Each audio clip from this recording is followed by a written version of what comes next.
Hello नमस्कार दोस्तों, मेरा नाम है विनय कुमार राजपूत और ओमेगा क्लासेस में आप सबका स्वागत है। दोस्तों, ग्रेविटेशन चैप्टर पे इससे पहले मैंने एक वीडियो बना के रखा है, ठीक है। उसमें हमने पढ़ा है कि ग्रेविटेशन क्या होता है, उसके बाद में प्लैनेट्स जो होते हुए सन के अराउंड कैसे घूमते हैं, उसके बाद में उसी प्लैनेट्स के मोशन के लिए केपलर साइंटिस्ट जो था उसने कुछ लॉज बनाए थे। तो केपलर के हमने 3 लॉज पढ़े थे और उसके बाद में न्यूटन का जो यूनिवर्सल ग्रेविटेशनल लॉ है वो पढ़ा था। उसके बाद में हमने जो यूनिवर्सल ग्रेविटेशनल कांस्टेंट है उसका वैल्यू कितना रहता है वो देखा था, जो कैवेंडिश ने ढूंढा था 6.67 × 10⁻11 न्यूटन मीटर स्क्वायर पर केजी स्क्वायर। ठीक है, यहाँ तक हमने पढ़ा था। आज के लेक्चर में हम पढ़ेंगे उसके आगे का, उसके आगे के कुछ 2-3 टॉपिक है वो हम लेंगे। तो चलिए आज का वीडियो शुरू करते हैं और मैं आशा करता हूँ कि ये वीडियो आप एंड तक देखेंगे ताकि आपको पूरा चैप्टर आसानी से समझ में आ जाए। तो चलिए स्टार्ट करते हैं दोस्तों। तो आज का पहला टॉपिक है हमारा uniform circular motion and centripetal force. पिछले वीडियो में मैंने सर्कुलर मोशन और सेंट्रीपेटल फोर्स दोनों के बारे में बताया है, थोड़ा सा डिटेल में ही हमने देखा था। आज वापस हमें वो देखना है क्योंकि अगला टॉपिक जो है हमारा वही है। सिर्फ सर्कुलर मोशन के आगे एक शब्द लगा है, उसका नाम है यूनिफॉर्म। यूनिफॉर्म का मतलब होता है कांस्टेंट, सेम रहना, चेंज नहीं होना। ठीक है, तो पहले यूनिफॉर्म सर्कुलर मोशन पढ़ते हैं। तो यूनिफॉर्म सर्कुलर मोशन के लिए पहले होना सर्कुलर मोशन। सर्कुलर मोशन मतलब क्या, कोई एक ऑब्जेक्ट है, वो ऑब्जेक्ट ऐसे सर्कल में घूम रहा है। ऑब्जेक्ट जो है वो ऐसे स्टार्ट होगा और वो सर्कल में ऐसे घूमता रहेगा। एक तो सर्कल ऐसे वर्टिकल होगा या फिर सर्कल ऐसा हॉरिजॉन्टल होगा। कोई भी ऑब्जेक्ट अगर वर्टिकल सर्कल में ऐसा घूम रहा है या फिर हॉरिजॉन्टल सर्कल में घूम रहा है तो उसको हम बोलते हैं circular motion, as we have already studied in the last video। पर अभी क्या है, उसके आगे एक शब्द लग गया है जिसका नाम है जो है यूनिफॉर्म। यूनिफॉर्म का मतलब होता है कांस्टेंट। यूनिफॉर्म का मतलब होता है कांस्टेंट और सेम। तो ऑब्जेक्ट अभी क्या परफॉर्म करेगा, object will perform circular motion but with certain condition. और वो कंडीशन क्या है कि उसकी कुछ क्या रहेगा, कांस्टेंट रहेगा। कोई तो एक चीज है जो कांस्टेंट रहेगी, कोई एक चीज है जो सेम रहेगी। तो यूनिफॉर्म सर्कुलर मोशन में क्या होता है, जिसको शॉर्ट फॉर्म बोलते हैं यूसीएम। यूसीएम में क्या होता है, object moves along circumference of the circle। ठीक है, ये तो हो गया सर्कुलर मोशन का डेफिनेशन। लेकिन यूनिफॉर्म लगने की वजह से क्या कांस्टेंट रहेगा, विथ यूनिफॉर्म स्पीड। क्या कांस्टेंट रहेगा, उसका स्पीड। इसका मतलब क्या है कि ऑब्जेक्ट जब ऐसा वर्टिकल सर्कुलर मोशन परफॉर्म करेगा तो उसका यहाँ पे जो स्पीड है वो स्पीड कांस्टेंट रहेगा। कौन से भी पॉइंट पे उसका स्पीड चेंज नहीं होगा। अगर देखो कभी कभी क्या होता है कि जब कोई ऑब्जेक्ट सर्कुलर मोशन परफॉर्म करता है कि थोड़ी देर धीरे धीरे चलेगा, बाद में फास्ट घूमने लग जाएगा, धीरे धीरे बाद में फास्ट, तो उसकी क्या हो रही है, धीरे धीरे और बाद में फास्ट हो रहा है, मतलब उसका स्पीड चेंज हो रहा है। जब ऑब्जेक्ट किसी सर्कल में घूमेगा और घूमते वक्त अगर उसका स्पीड चेंज हो रहा है तो वो यूनिफॉर्म सर्कुलर मोशन नहीं है।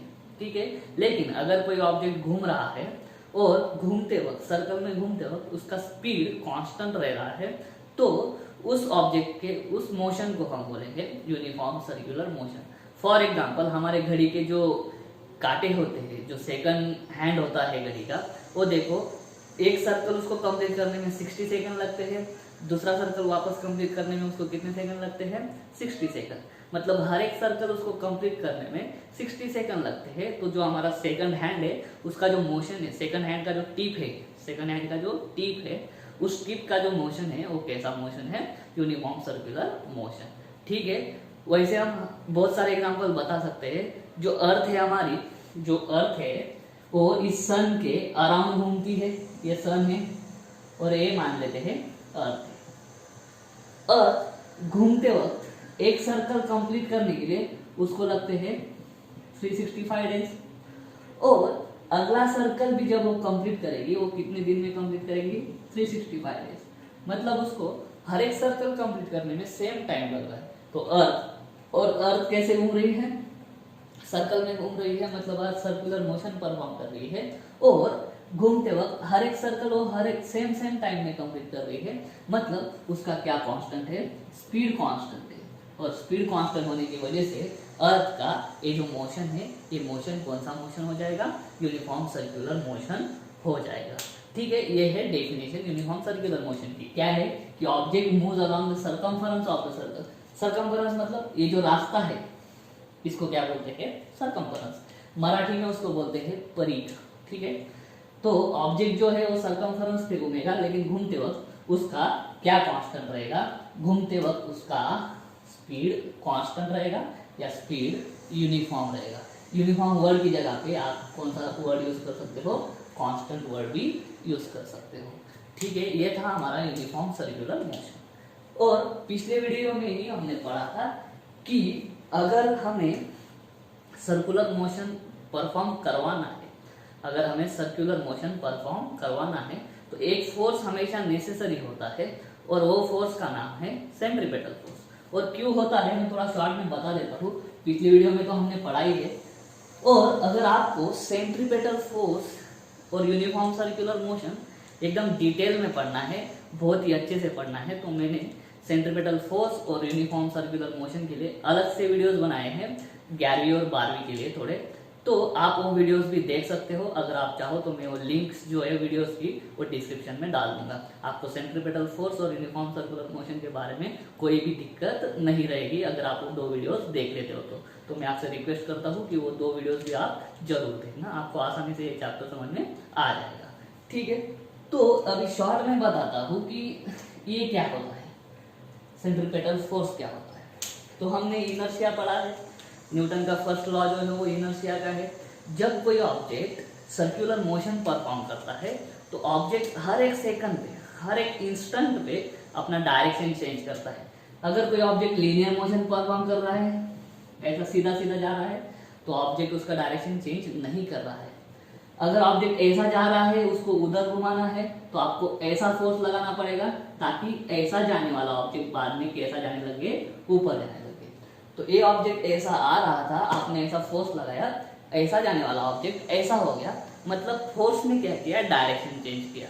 कोई भी ऑब्जेक्ट खुद ब खुद अपना जो रेस्ट में रहेगा तो रेस्ट में ही रहेगा। अगर उसका वेलोसिटी कांस्टेंट है और वो चल रहा है तो उसको वो जो है वो कांस्टेंट वेलोसिटी से ही चलता रहेगा। अगर वो सीधा सीधा चल रहा है तो सीधा ही चलेगा, वो अपना डायरेक्शन चेंज नहीं कर सकता। मतलब कोई भी जो ऑब्जेक्ट है ना, वो खुद ब खुद कोई भी चीज नहीं करता है। उसका अगर वेलोसिटी चेंज करना है तो फोर्स लगाना पड़ेगा, उसको अगर ऑब्जेक्ट घूम रहा है उसको रुकाना है तो भी फोर्स लगाना पड़ेगा, और सीधे जाने वाले ऑब्जेक्ट का आपको डायरेक्शन चेंज करना है तो भी फोर्स लगाना पड़ेगा। ये है हमारा न्यूटन का फर्स्ट लॉ। ठीक है, उसी लॉ को हम बोलते हैं लॉ ऑफ इनर्शिया। तो अगर हमें किसी ऑब्जेक्ट को ऐसे घुमाना है सर्कल में, तो ये ऑब्जेक्ट जो है उसको देखो धीरे धीरे वो हर एक पॉइंट पे क्या कर रहा है? डायरेक्शन चेंज कर रहा है। ठीक है, तो अगर ऑब्जेक्ट को हमने फोर्स नहीं लगाया, मान लो ये ऑब्जेक्ट यहाँ पे है और इसको कुछ वेलोसिटी दे दी, उसकी डायरेक्शन ऐसी है। ठीक है, तो ऑब्जेक्ट क्या करेगा? ऐसा घूमेगा, लेकिन हमें ऑब्जेक्ट को ऐसा मोड़ना है तो हमें ऑब्जेक्ट पे एक ऐसा फोर्स लगाना पड़ेगा ताकि ऑब्जेक्ट क्या हो? ऐसा मुड़े। लेकिन इस ऑब्जेक्ट के पास कुछ तो वेलोसिटी है, तो वेलोसिटी के कारण ये तुरंत नहीं मुड़ेगा, थोड़ा सा आगे जाके ऐसा मुड़ेगा। तो ऑब्जेक्ट यहाँ पे आ गया, तो यहाँ पे आने के बाद सीधा जाने का ट्राई करेगा, लेकिन हमें ऐसा मुड़ाना है इसको, तो वापस क्या करो? ऐसा फोर्स लगाना पड़ेगा। वेलोसिटी के कारण थोड़ा सा आगे जाएगा, फिर मुड़ेगा। अभी इधर आ गया, वापस ऐसा सीधा जाने का ट्राई करेगा, लेकिन हमें क्या करना पड़ेगा? ऐसा एक फोर्स लगाओ। ठीक है, ये हमने पिछली वीडियो में देखा है। तो क्या है, अगर किसी ऑब्जेक्ट को सर्कुलर मोशन देना है तो उस ऑब्जेक्ट का क्या करना है? हमें हर पॉइंट पे उसका डायरेक्शन चेंज करना है। मतलब क्या? उस ऑब्जेक्ट को हर टाइम पे, हर इंस्टेंट पे उस पे एक फोर्स लगना बहुत ही जरूरी है। अगर वो फोर्स नहीं होगा तो ऑब्जेक्ट सर्कुलर मोशन परफॉर्म नहीं कर सकता, और उसी फोर्स का नाम होता है सेंट्रीपेटल फोर्स। और सेंट्रीपेटल फोर्स का जो डायरेक्शन होता है, सेंट्रीपेटल फोर्स, जो सेंट्रीपेटल फोर्स होता है उस फोर्स का डायरेक्शन होता है, उस डायरेक्शन को समझ लो, along the radius and towards the center। देखो यहाँ पे अगर ये जो है, ये जो डायरेक्शन मैंने दिखाई है, ये किसकी दिखाई है? सेंट्रीपेटल फोर्स को। ये सेंटर है और देखो फोर्स की डायरेक्शन यहाँ से यहाँ तक क्या होता है, रेडियस। तो सेंट्रीपिटल फोर्स का डायरेक्शन कैसे है, along the radius, radius via जा रहा है तो, और ये जो एरो है उसकी दिशा किधर है, towards the centre. Towards the centre मतलब सेंटर की तरफ है। तो एक ऐसा फोर्स, अगर कोई ऑब्जेक्ट सर्कुलर मोशन परफॉर्म कर रहा है तो उस ऑब्जेक्ट पे एक ऐसा फोर्स लगता है, कॉन्स्टेंटली हमेशा लगता है, और उस फोर्स का जो डायरेक्शन होता है वो होता है along the radius towards the centre. तो उस फोर्स को हम बोलेंगे सेंट्रीपिटल फोर्स। तो उम्मीद करता हूँ आपको सेंट्रीपिटल फोर्स की डेफिनेशन समझ में आ गई होगी। अभी हमें देखना है सेंट्रीपिटल फोर्स का फॉर्मूला। सेंट्रीपिटल फोर्स का फॉर्मूला बहुत जरूरी है हमें न्यूमेरिकल्स के लिए। तो formula for centripetal force, centripetal force, चलो मान लेते हैं कोई एक ऑब्जेक्ट है जिसका मास है m। चलो m क्या है, मास ऑफ ऑब्जेक्ट। वो क्या परफॉर्म कर रहा है, सर्कुलर मोशन परफॉर्म कर रहा है।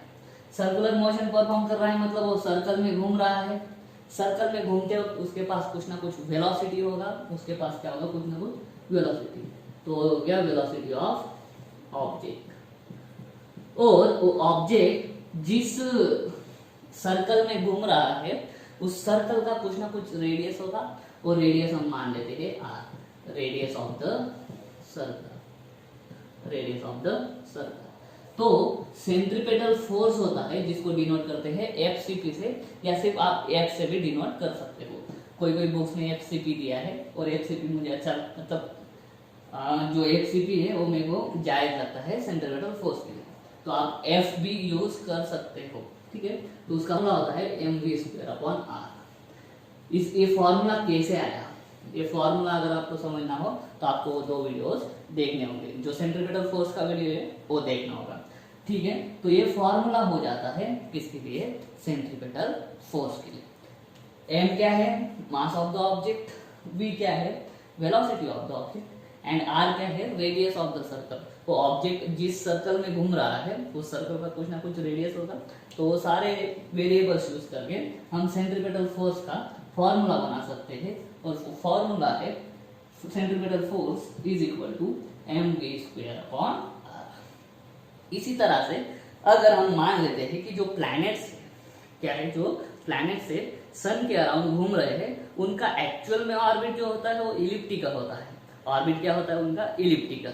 लेकिन अगर हम मान लेते हैं कि उनका ऑर्बिट क्या है, उनका ऑर्बिट है सर्कुलर ऑर्बिट, और सन जो है उस सर्कल के सेंटर में है, ऐसा अगर मानते हैं तो उस प्लैनेट पे जो घूम रहा है सर्कल में किसके अराउंड, सन के अराउंड, तो उन प्लैनेट पे भी कौन सा फोर्स लगेगा, उन प्लैनेट पे भी सेंट्रीपिटल फोर्स लगेगा, और उनके लिए भी सेंट्रीपिटल फोर्स का फॉर्मूला कौन सा रहेगा, mv²/r। तब क्या हो जाएगा, m हो जाएगा मास ऑफ प्लैनेट, ठीक है, v क्या हो जाएगा, वेलोसिटी ऑफ प्लैनेट, ठीक है, और r क्या हो जाएगा, रेडियस ऑफ द सर्कल, कि जिस सर्कल में वो प्लैनेट्स घूम रहे हैं सन के अराउंड। तो सेंट्रीपिटल फोर्स का क्या है, उसमें हम क्या लिख सकते हैं, it is the force acting on the particle, और it is the force acting on the object. कौन से ऑब्जेक्ट पे, which is performing the circular motion, ऐसा ऑब्जेक्ट जो सर्कुलर मोशन परफॉर्म कर रहा है, और वो फोर्स कैसे लगता है, which is acting along the radius towards the centre, which is acting along the radius towards the centre of the circle, that force is called centripetal force.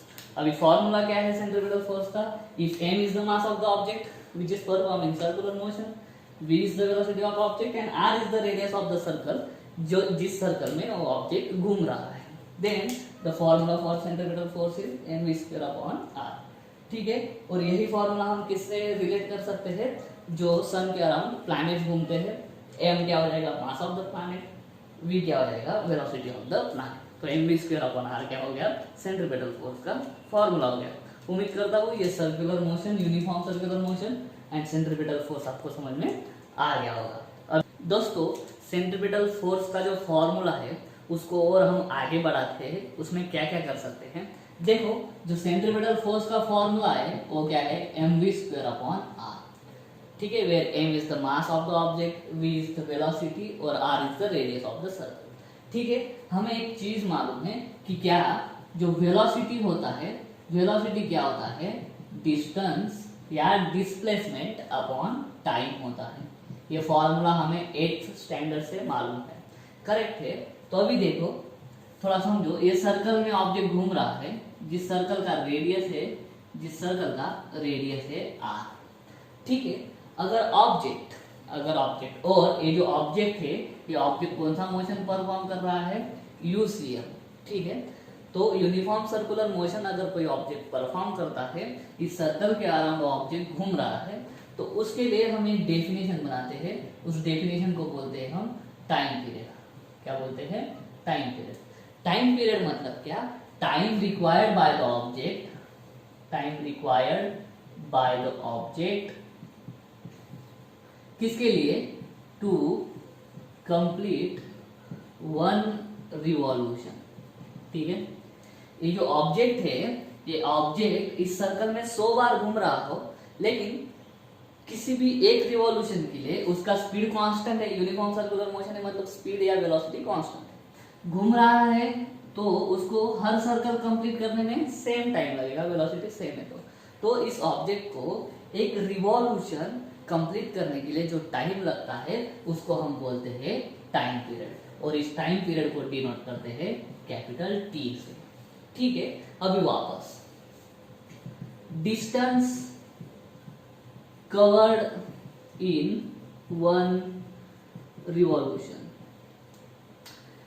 Object समझो यहां से स्टार्ट हुआ, यहां से घूमते घूमते ऐसा आया, ठीक है। तो इस केस में डिस्टेंस कैसे निकालते हैं, तो इस केस में डिस्टेंस होता है जिसको हम बोलते हैं perimeter of the circle. Perimeter of the circle को ही दूसरा नाम है सरकमफेरेंस ऑफ द सर्कल। तो अगर हम इस सर्कल को यहाँ से तोड़ देंगे, तोड़ के अगर हम उसको ऐसा सीधा बना देंगे, तो यहाँ से यहाँ तक का डिस्टेंस जो आता है उसको बोलते हैं हम सरकमफेरेंस, ठीक है। जिनको मालूम नहीं होगा वो समझ लो कि सरकमफेरेंस ऑफ द सर्कल मतलब क्या, पेरीमीटर ऑफ द सर्कल, और पेरीमीटर ऑफ द सर्कल मतलब क्या, इस सर्कल को तोड़ना और सर्कल को सीधा करने के बाद उसका लेंथ गिनना, उसी को क्या बोलते हैं, सरकमफेरेंस ऑफ द सर्कल। तो सर्कल पे ये पार्टिकल जो है वो यहाँ से स्टार्ट होगा, घूमते घूमते वापस ऐसा आ गया, तो उसका डिस्टेंस कितना होता है, एक रिवॉल्यूशन में कितना डिस्टेंस कवर किया पार्टिकल ने, सरकमफेरेंस जितना डिस्टेंस कवर किया, और सरकमफेरेंस का फॉर्मूला होता है 2πr, ठीक है। तो समझो प्लैनेट है या कोई ऑब्जेक्ट है, प्लैनेट है या कोई ऑब्जेक्ट है, उसका वेलोसिटी कैसे निकलेगा, डिस्टेंस एक रिवॉल्यूशन में कितना कवर है, 2πr, ठीक है। और 2πr डिस्टेंस कवर करने के लिए उसको कितना टाइम लगता है, कैपिटल टी, क्योंकि यहाँ से स्टार्ट हुआ वापस यहाँ पे आया, एक रिवॉल्यूशन कंप्लीट किया, उसको लगने वाला टाइम मतलब कैपिटल टी, और एक रिवॉल्यूशन में कितना डिस्टेंस कवर हुआ, इतना डिस्टेंस कवर हुआ। तो velocity is equal to distance upon time, distance A है, टाइम ए है, ये हो गया, ठीक है।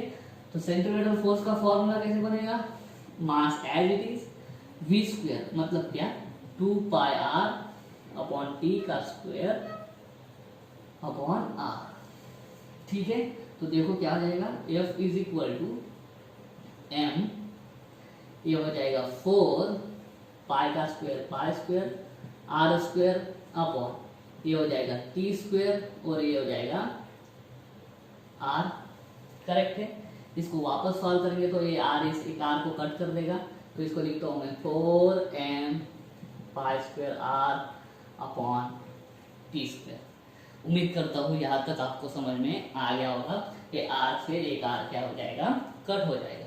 अभी मैं क्या करता हूँ, केपलर के लॉ को थोड़ा सा याद करता हूँ और उसमें कुछ तो हम करेंगे। देखो मैं क्या करता हूँ, multiply and divide by R square, इसको multiply and divide by R square. तो ऊपर मल्टीप्लाई करेंगे तो क्या आ जाएगा, देखो 4 is equal to 4m pi square, इसको आर स्क्वायर से मल्टीप्लाई करेंगे तो ये आर क्यूब हो जाएगा, और नीचे आर स्क्वायर से मल्टीप्लाई करेंगे तो आर स्क्वायर आ जाएगा, और ये हो जाएगा टी स्क्वायर, ठीक है। अभी केपलर का लॉ याद करो, जो लास्ट वाला लॉ है, केपलर का लास्ट वाला लॉ है, the square of time period of revolution of planet, the square of time period of, the square of time period of revolution of planet is directly proportional to the cube of distance of the planet from the sun. T square is directly proportional to R cube. और इसी को हम कैसे लिखते हैं, therefore T square इस proportionality sign को हटाने के लिए इक्वल टू, और कुछ तो कांस्टेंट लेते हैं, उस कांस्टेंट को मान लेते हैं k इंटू आर क्यूब ऐसे लिखते हैं। Therefore T square upon R cube क्या हो जाएगा, k हो जाएगा। तो यहाँ पे T square upon R cube दिख रहा है क्या, तो देखो यहाँ पे उल्टा दिख रहा है, R cube upon T square दिख रहा है। तो T square upon R cube कितना है k, therefore R cube upon T square क्या हो जाएगा, 1 अपॉन k हो जाएगा। तो वो वाली वैल्यू हम यहाँ पुट कर देंगे। तो फोर्स क्या हो जाएगा, force is equal to 4m pi square upon R square, और ये जो है R square sorry R cube upon T square की जगह पे मैं क्या पुट कर सकता हूँ, क्यूब। तो अभी इसको ठीक से देखो, therefore f is equal to 4m pi square upon k एक साइड लिखता हूँ और 1 अपॉन आर स्क्वायर एक साइड।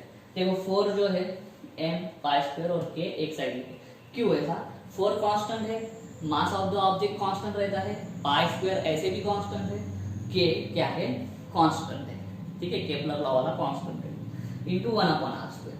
r मतलब क्या, डिस्टेंस, r मतलब क्या, डिस्टेंस, किसका, प्लैनेट का या ऑब्जेक्ट का, कहाँ से, प्लैनेट होगा तो सन से डिस्टेंस और ऑब्जेक्ट होगा तो सेंटर से डिस्टेंस, ठीक है। तो ऑब्जेक्ट जो सन और प्लैनेट के लिए है, जो सन और प्लैनेट के लिए है, क्या होता है कि जो सन और प्लैनेट के बीच का डिस्टेंस चेंज होते रहता है, क्योंकि उनकी ऑर्बिट कैसे रहती है, उनकी ऑर्बिट होती है इलिप्टिकल। इलिप्टिकल ऑर्बिट होने के कारण, ऑर्बिट ऐसे होने के कारण कभी कभी प्लैनेट सन से दूर होता है, कभी कभी प्लैनेट सन के पास होता है, ठीक है। तो r की वैल्यू चेंज होती रहती है, r कांस्टेंट नहीं रहता है, ठीक है। तो ये सारे लोग क्या है, कांस्टेंट। यहाँ पे देखो हमने क्या किया, प्रोपोर्शनलिटी साइन हटाने के लिए इक्वल टू और कांस्टेंट डाला। अभी क्या करेंगे, इक्वल टू और ये ब्रैकेट पूरा क्या है, कांस्टेंट। तो इक्वल टू एंड कांस्टेंट की जगह पे अभी हम उल्टा करेंगे, प्रोपोर्शनलिटी साइन इंट्रोड्यूस करेंगे। तो इसको क्या लिख सकते हैं, force is inversely proportional to R square. तो इसको हम कैसे बोल सकते हैं, the centripetal force between the planet and the sun, the centripetal force between the planet and the sun is inversely proportional, 1 upon है इसलिए क्या हो गया, inversely proportional to the square of the distance, r मतलब क्या, distance, inversely proportional to the square of the distance, किसका, inversely proportional to the square of the distance between planet and the sun, ठीक है। तो ये जो law है इसको बोलते हैं इनवर्स स्क्वायर लॉ, इसको क्या बोलते हैं, इनवर्स स्क्वायर लॉ। क्यों, देखो नीचे का क्या है, किसी का स्क्वायर है, force is inversely proportional. Inverse square law का एक वर्ड देखो, इनवर्स क्यों, क्योंकि इनवर्सली प्रोपोर्शनल है, ठीक है। स्क्वायर क्यों, क्योंकि किसी के स्क्वायर को इनवर्सली प्रोपोर्शनल है, तो इस लॉ को क्या बोलते हैं, inverse square law. Inverse square law कितने हैं, अभी आपको आएंगे। पहला तो है ग्रेविटेशनल, जो न्यूटन का लॉ है वो क्या था, G(m1m2) upon R square. Gravitational force is inversely proportional to the square of the distance, ठीक है। तो ये ग्रेविटेशनल लॉ भी क्या हो गया, इनवर्स स्क्वायर लॉ। अब ये सेंट्रीपेटल फोर्स जो है वो भी क्या है, inversely proportional to the square of the distance. तो ये सेंट्रीपेटल फोर्स वाला लॉ भी क्या हो गया, इनवर्स स्क्वायर लॉ। और आगे एक और लॉ आएगा आपको जिसका नाम है कूलम्ब्स लॉ, इलेक्ट्रिकल चैप्टर में आएगा, वो भी कौन सा लॉ है, इनवर्स स्क्वायर लॉ। तो दोस्तों मैं आशा करता हूँ कि आपको ये जो सेंट्रीपेटल फोर्स है उसका फॉर्मूला समझ में आ गया होगा टाइम पीरियड के इसमें, या फिर डिस्टेंस और सेंट्रीपेटल फोर्स के बीच का रिलेशन क्या होता है, कैसे होता है, इनवर्सली प्रोपोर्शनल होता है। वेलोसिटी की हमने वैल्यू पुट कर दी खाली, डिस्टेंस अपॉन टाइम, डिस्टेंस डाला सरकमफेरेंस, टाइम डाला टाइम पीरियड, उसके हिसाब से सॉल्व कर दी गई, आर स्क्वायर से मल्टीप्लाई डिवाइड किया और केपलर लॉ यूज करके एक कांस्टेंट इंट्रोड्यूस किया, ठीक है। अभी हम देखेंगे फिर अर्थ ग्रेविटेशनल फोर्स। दोस्तों अभी हम पढ़ते हैं अर्थ ग्रेविटेशनल फोर्स, ठीक है। हमने चैप्टर के स्टार्टिंग में ही पढ़ा था कि अर्थ जो है वो क्या करती है, किसी भी ऑब्जेक्ट को, जब न्यूटन पेड़ के नीचे बैठा था और एप्पल नीचे गिरा था तभी हमने बोल दिया था कि न्यूटन ने एक लॉ ढूंढा जिसका नाम था ग्रेविटेशनल फोर्स। तो उसी में हमने पढ़ा था कि जो एप्पल गिरा वो नीचे ही क्यों गिरा। अगर कोई भी ऑब्जेक्ट हम समझ लो स्टोन है, पत्थर है, उसको हम अब ऊपर जब फेंकते हैं तो ऊपर जाते वक्त पत्थर का वेलोसिटी कम होता है कि बढ़ता है, ये एक क्वेश्चन है। उसके बाद में जो पत्थर है वो ऊपर जाते वक्त कितना ऊपर वो जा सकता है, वो पत्थर हमेशा ऊपर ही जाएगा। अगर हमने कोई पत्थर ऊपर फेंका तो ऊपर ही चला जाएगा या नीचे भी आएगा। अगर नीचे आता है तो नीचे आते वक्त क्या होता है, ऑब्जेक्ट हमेशा नीचे ही क्यों आता है, ऑब्जेक्ट कितने हाइट तक मैक्सिमम जा सकता है, ये सारे क्वेश्चंस हमें आते हैं, ठीक है, मन में आते हैं, जिनका आंसर हमें ढूंढना होता है। और उसके लिए एक ही जवाब होता है, वो जवाब है कि अर्थ जो है वो स्टोन पे ग्रेविटेशनल फोर्स एक्सर्ट करती रहती है हमेशा। जब से ये यूनिवर्स बना है तब से ग्रेविटेशनल फोर्स एग्जिस्ट करता है। जब तक यूनिवर्स रहेगा तब तक ग्रेविटेशनल फोर्स रहेगा। तो मान लेते हैं एक स्टोन है हमारे पास, क्या है हमारे पास, एक स्टोन है। उस स्टोन को एक आदमी के हाथ में है, क्या है, एक आदमी के हाथ में है स्टोन, और उस आदमी ने क्या किया, इस स्टोन को ऊपर फेंका, स्टोन को क्या किया, ऊपर फेंका। अभी कोई कोई क्या होता है जोर से फेंकेगा, कोई कोई क्या होगा धीरे फेंकेगा। अगर आदमी ने उस जोर से फेंका तो ऑब्जेक्ट जो है या स्टोन जो है वो ज्यादा ऊपर जाएगा, और धीरे से फेंका तो कम ऊपर जाएगा। सबको मालूम है, एक्सपीरियंस है हमें, ठीक है। तो जो ऑब्जेक्ट है या फिर जो स्टोन है ऊपर जाते जाते वक्त उसका वेलोसिटी चेंज होगा या कांस्टेंट रहेगा, उसका वेलोसिटी चेंज होगा। उसका वेलोसिटी क्या होगा, चेंज होगा। और चेंज भी कैसे होगा, उस स्टोन का वेलोसिटी ऊपर जाते वक्त, वेलोसिटी ऊपर जाते वक्त क्या होते जाएगा, कम कम। क्यों, क्योंकि जो अर्थ होती है, अर्थ एक्सर्ट्स कौन सा force, gravitational force on object near it. इसका मतलब समझो, ये जो अर्थ है वो क्या करती है, उसके आजू बाजू उसके आसपास जो भी मटेरियल है जिसके पास मास है, उन सारे पदार्थों पे, उन सारे सब्सटेंस पे जो ऑब्जेक्ट है उन पे क्या करती है, ग्रेविटेशनल फोर्स एक्सर्ट करती है। और वो ग्रेविटेशनल फोर्स जो है वो कैसे होता है, ये नीचे वाला समझो, earth attracts objects towards its centre. Earth अपने तरफ नहीं, ये जो अर्थ हम बोलते हैं कि कोई भी ऑब्जेक्ट को अर्थ जो है वो अपने तरफ खींचती है, आधा सच है। अर्थ जो है कोई भी ऑब्जेक्ट को अपने सेंटर के तरफ खींचती है। कहाँ पे खींचती है, अपने सेंटर की तरफ। तो अगर ये स्टोन ऊपर जाएगा तो इस स्टोन पे ऊपर जाते वक्त, इस स्टोन पे ऊपर जाते वक्त एक फोर्स लगेगा, जो फोर्स है कौन सा फोर्स, ग्रेविटेशनल फोर्स। स्टोन की जाने की जो दिशा है, स्टोन कहाँ पे जा रहा है, स्टोन ऊपर जा रहा है, लेकिन जो ग्रेविटेशनल फोर्स है वो कैसे लगेगा, हमेशा अर्थ के सेंटर की तरफ। ग्रेविटेशनल फोर्स का डायरेक्शन होता है अर्थ के सेंटर की तरफ, अर्थ के सेंटर की तरफ। तो ये स्टोन ऊपर जा रहा है और उसको ग्रेविटेशनल फोर्स नीचे लग रहा है। तो स्टोन को ऊपर जाते वक्त उसका एनर्जी क्या होते जाएगा, उसका एनर्जी कम, क्योंकि इस स्टोन को ये ग्रेविटेशनल फोर्स क्या कर रहा है, नीचे खींच रहा है। तो स्टोन को नीचे खींचने वाले फोर्स की वजह से इस स्टोन का एनर्जी कम होते जाएगा। इस स्टोन के पास कौन सी एनर्जी होती है, काइनेटिक एनर्जी, जो धीरे धीरे कम होते जाएगी। धीरे धीरे क्या होती जाएगी, कम। कौन से फोर्स की वजह से, ग्रेविटेशनल फोर्स की वजह से। और काइनेटिक एनर्जी का कम होना, काइनेटिक एनर्जी का कम होना मतलब क्या होगा, वेलोसिटी का कम होना। तो धीरे धीरे स्टोन का वेलोसिटी कम होते जाएगा। धीरे धीरे स्टोन का वेलोसिटी कम होते जाएगा। एक पर्टिकुलर हाइट पे, इस पर्टिकुलर हाइट पे जाएगा, वहां पे उसकी वेलोसिटी कितनी हो जाएगी, वहां पे उसकी वेलोसिटी 0 हो जाएगी। तो वेलोसिटी 0 होने के बाद ग्रेविटेशनल फोर्स 0 हो जाएगा क्या, नहीं। ग्रेविटेशनल फोर्स हमेशा एक्ट होगा, ग्रेविटेशनल फोर्स हमेशा एक्ट होगा। यहाँ पे वेलोसिटी 0 हो गई, फिर भी ग्रेविटेशनल फोर्स है, तो अभी स्टोन ऊपर नहीं जाएगा, अभी स्टोन कहाँ पे आएगा, नीचे आएगा। और याद रखना, नीचे आते वक्त वेलोसिटी क्या होती जाएगा, बढ़ते जाएगा। नीचे आते वक्त वेलोसिटी क्या होगा, बढ़ते जाएगा, क्योंकि नीचे आते वक्त स्टोन भी नीचे आ रहा है और उसको फोर्स भी क्या कर रहा है, नीचे खींच रहा है। ठीक है, मैं इधर जा रहा हूँ, मेरे को पीछे से कोई धक्का दे रहा है, मुझे इधर ही जाना है और पीछे से कोई धक्का भी दे रहा है, तो मेरा वेलोसिटी क्या हो जाएगा, मेरा वेलोसिटी बढ़ जाएगा। उसी तरह से स्टोन भी अभी नीचे आ रहा है और फोर्स भी उसको नीचे खींच रहा है, तो धीरे धीरे स्टोन का वेलोसिटी बढ़ते जाएगा। ठीक है, ये जो जहां तक मैक्सिमम हाइट मतलब क्या, ऐसी हाइट अर्थ सरफेस पे उस ऑब्जेक्ट की जहां तक जाते जाते उसकी वेलोसिटी क्या हो जाएगी, 0 हो जाएगी, और वहां पे वो रुक जाएगा, वहां से वापस क्या आ जाएगा, फिर नीचे आ जाएगा।